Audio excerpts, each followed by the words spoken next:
Assalamu alaikum, I'm Aisha and you're watching Samaa News. Here are today's headlines.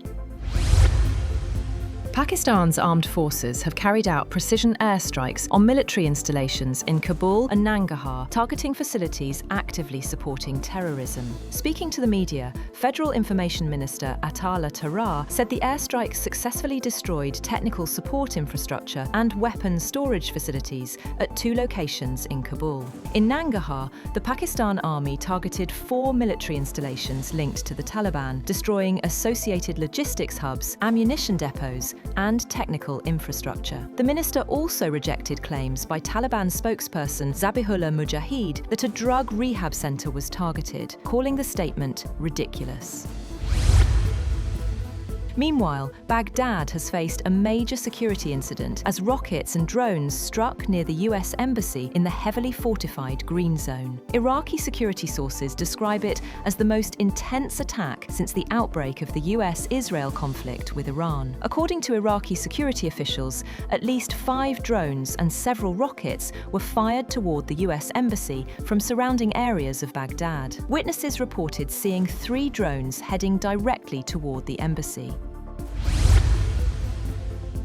US President Donald Trump says Iran appears interested in negotiating an end to the conflict with the United States and Israel. However, Trump said Washington does not know who is actually leading Iran. Speaking at the White House, he noted that Ali Khamenei was killed in the early strikes of the war, while new Supreme Leader Mujtaba Khamenei had not appeared publicly amid reports he was wounded. Trump also said he had spoken with Emmanuel Macron about helping reopen the Strait of Hormuz, adding that the French president was willing to assist and had been supportive of late. Trump ranked Macron 8 on a scale of 10, conveying a positive view of his French counterpart.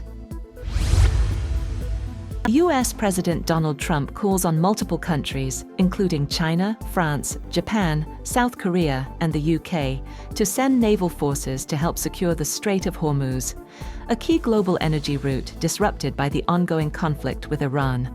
Trump claimed US actions had destroyed Iran's military capability, but Tehran rejected the assertion, saying the strait is only closed to enemy vessels. 2 Indian tankers and a Turkish ship were allowed passage, while others await clearance. The disruption threatens global energy supplies and food security, as liquefied natural gas shipped through the strait is used in nitrogen-based fertilizers. Trump warned further strikes could target Iran's Karg Island oil hub if necessary.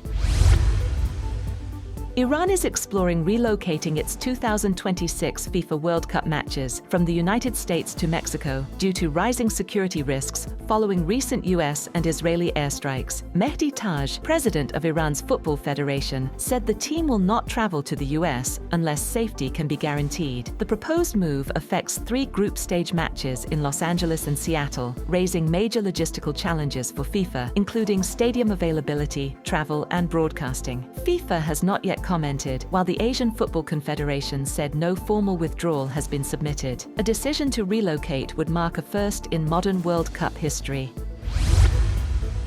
Iran's foreign minister says Tehran has not asked for a ceasefire and has exchanged no messages with the United States. Speaking on state media, Abbas Araghchi said the war launched by the United States and Israel must end in a way that prevents it from happening again. He also rejected claims that Iran has closed the Strait of Hormuz. Araghchi said the waterway remains open, but not to countries involved in what he called aggression against Iran.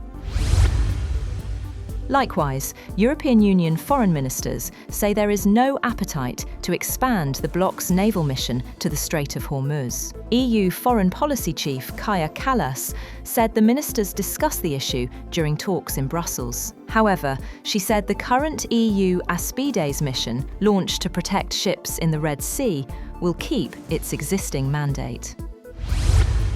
That's all for now. For more updates, visit www.samaa.tv. Thank you for watching Samaa News.